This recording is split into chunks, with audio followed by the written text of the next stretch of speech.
Hello everyone. It's been 3 weeks since my last video. I just wasn't really feeling it last Sunday, so I decided to wait to film this Sunday. So for you today, I have a small but rather exciting, or at least exciting for me, stitching update. I have quite a bit of knitting and crochet yarn update, and for a little bit of a change, I've got some sewing and other crafts stuff that I've been working on too that I wanted to show you. So let us just jump right into it and talk about stitching. Alright, so last time I showed you my heart hanger stitch along, which is the Mabel Figworthy Rounded Circles year-long kind of introduction to heart hanger, learning to do heart hanger stitch along. I believe that last time I was partway done with this, which is the October circle, and I finished that. And then I moved on to, yeah, it was October. Like, I was 3 months behind at one point, so it's hard for me to keep track of which month was month. And so I was hoping, technically I got this done in October at like 11:58 p.m. on October 31st-ish. So technically done in October. Excellent. And then I was hoping, she had indicated that the November block might be a little bit late. I was hoping to get a break and do something different. But it turns out the November block came out on the 1st of November, so I went right into that, and I finished it yesterday, which this video was a good motivation for. I did not want to finish it, and I was like, you know what, I'm going to have this done for the video. Let me remove my needle winder. It's being a pain in the petite. Okay, so this is the November block. As you can see, this has got ribbon embroidery. So these are I was hoping, because I'm doing this in silver and white, I wanted white ribbon. This is really more of like a clear ribbon, but there's some ribbon here, and then there's these little ribbon clusters between the beads.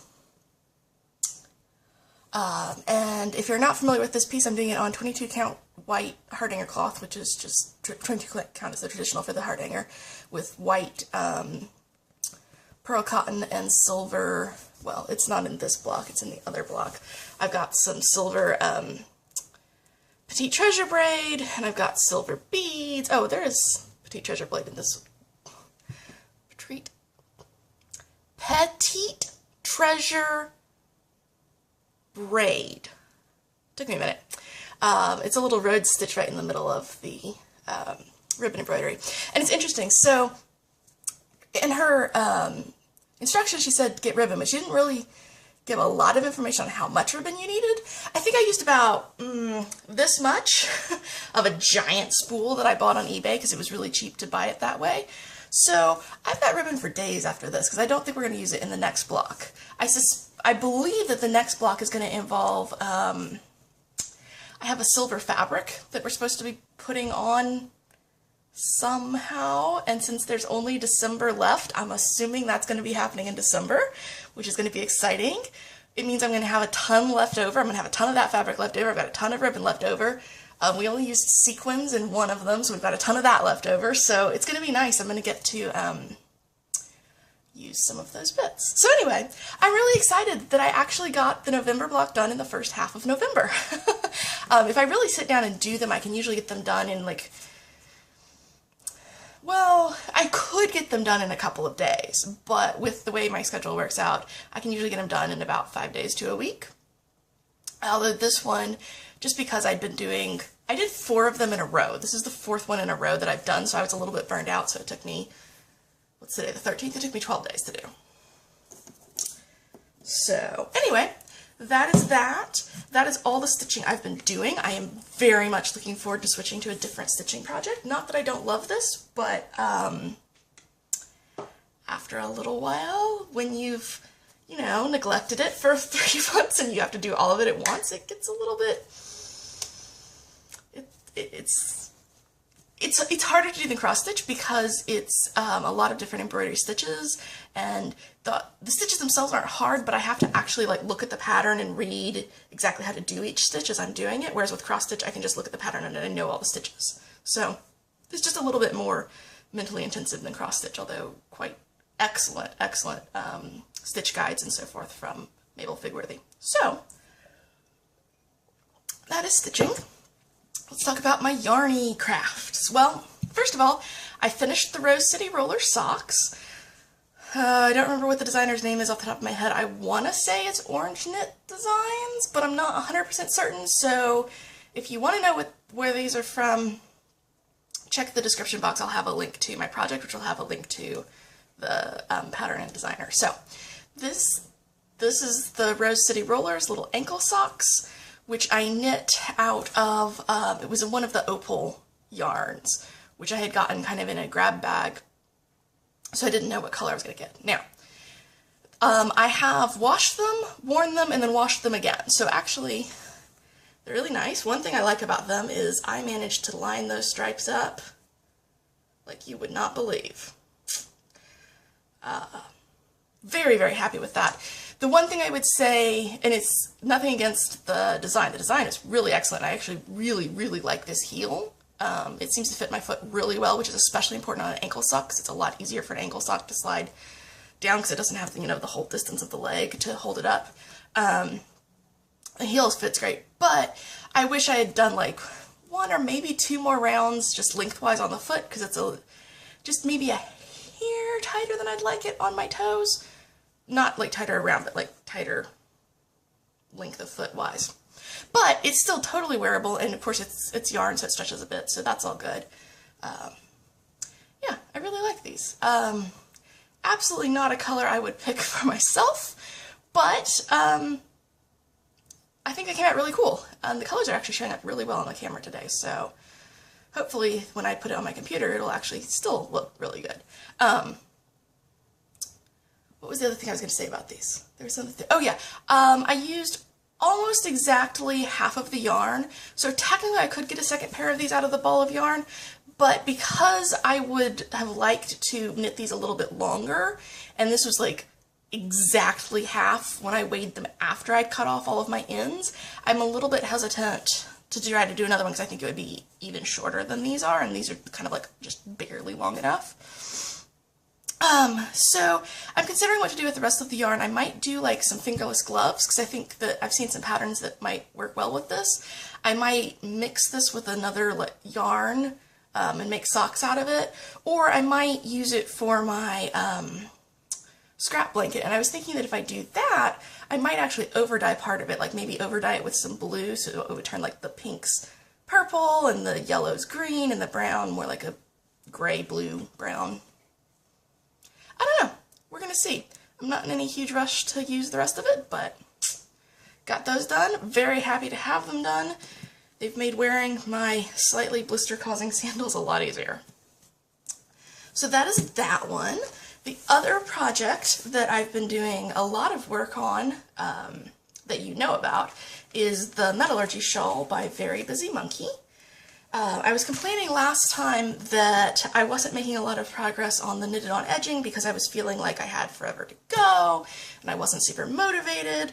So, last time I had done like maybe this much in 2 weeks. I've done this much more on it.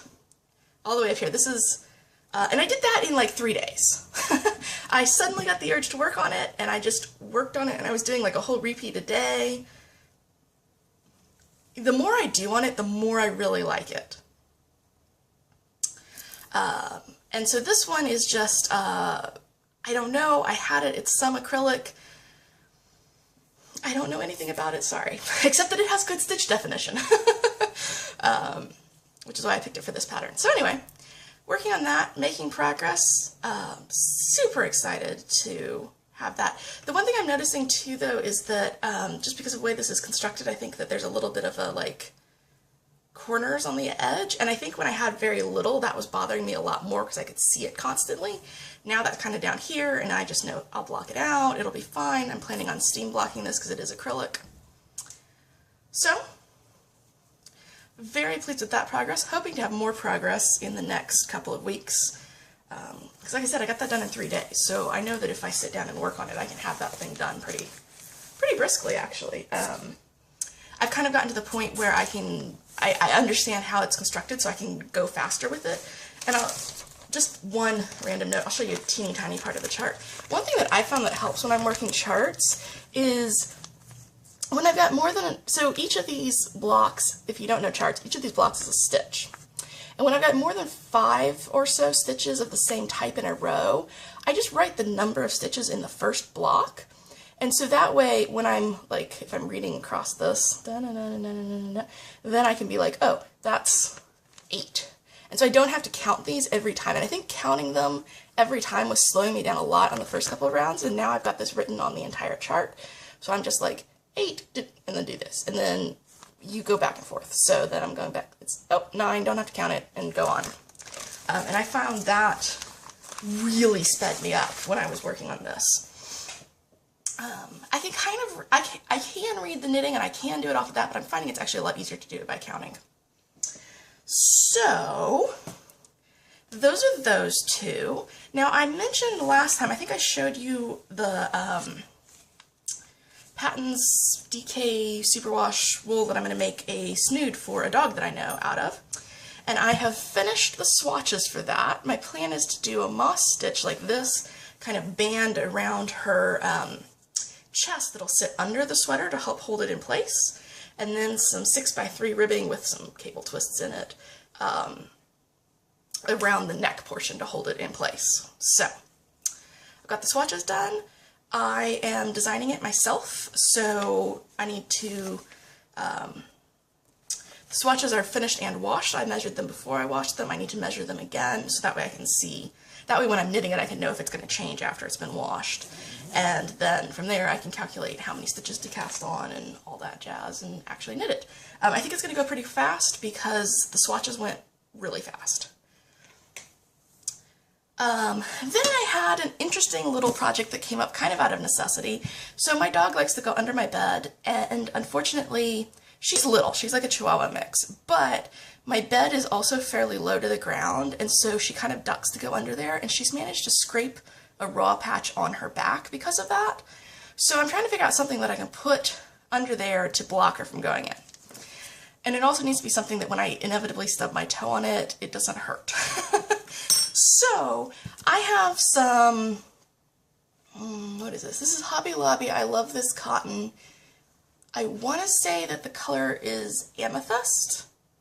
I know it starts with A, and I know it's a gemstone, and it's not aquamarine, so it must be amethyst. A friend of mine gave me 3 balls of this because she had tried to learn to knit and was like, nope, and stuck it in the closet, and then when she moved, she was like, hey, you want this? And I was like, yes. So, my plan is to crochet, this is just plain double crochet, thing that I can like attach to one bed leg and stretch tight, attach to the other bed leg, and then kind of attach the top to the crossbars of my bed frame. So that way there's this like tight curtain, and she's not going to go under it because she doesn't tend to go under it. What she would probably do is like paw it down and go over it if she was going to try to do it. So I think if I like zip tie it to the metal cross beams on the long side and keep it under pretty tight tension, it'll stay in place. I don't know. It may be one of those projects where I do it and I put it up and I'm like, nope, and I take it down and I rip it all out, but it's double crochet, it's going fast. I did all of this yesterday.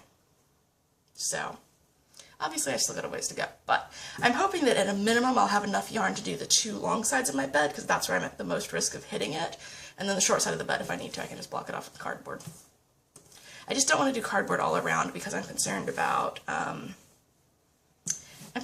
hitting it with my foot and bending it and making it less blocking. I don't want to risk spilling water on it. I have a water by my bed and sometimes it spills. You know. So anyway, this is a random thing that I'm doing. We'll see how it works out. So that's what I've been doing knit and crochet wise. I did pick up a sewing project. Actually, I've also done some mending, but you don't need to see my shorts that I mended the hole in. So this guy, I'm trying to remember whether you have seen where he was at when I picked him up yesterday or not. Yesterday? Day before yesterday. Not sure. Anyway, it's this soft sculpture dragon puppet kit. It's from, like, older than I am. My grandmother gave it to my parents. And where I'm at so far is I've assembled most of his body. He's big, I gotta lean back. I've assembled most of his body, and so I'm now at the like hand sewing stages. So what I ended up doing was I hand sewed his little fangs in. Little fangs. He's gonna have 2 more on the bottom. And I'm not sure how I feel about him, to be honest. Like, this was kind of a learning to sew project, so I knew it wasn't gonna come out perfect, but I also kind of questioned the design. Because, like, I mean, look at how big his bottom mouth is. Also, by the way, he's a little bit wonky. And his head keeps, like, bending in on this side, and I can't figure out whether that's a sewing error or what. Anyway, and also the other thing that really gets me is, like, you can do, like, move his jaw, but it's a super narrow space you gotta get your finger in, so you actually can't do this because your arm doesn't go out far enough and your thumb can't hook in because it's so narrow the ball of your thumb doesn't go in. So if you want to, you have to kind of like do this and like have these fingers holding his head up and these fingers moving his mouth. And it's just awkward, man. So I'm actually considering possibly like stuffing part of his head because your hand doesn't ever go into his head, and I think that would hold this all together. And I'm considering like sewing the lining of his mouth in a little bit further so that way, you know, his teeth are not sticking straight out sideways. But before I do all of that, I need to finish putting his teeth in. I need to put his tongue in. He's got horns and a back ridge and arms still to go. Arms still to go, so it'll be a while, but I got some work on it, which was nice because it's been a while since I've touched him and I would really like to get him done. And if nothing else, out of the bag. Like, he's gonna just be like sitting on a shelf somewhere as a cool dragon.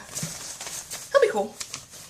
Yeah, he's got little horns and a back ridge, and I swear I saw, oh yeah, his tongue. He came with like a arrow-shaped tongue, and I switched him to a like snake tongue, so we'll see how that goes.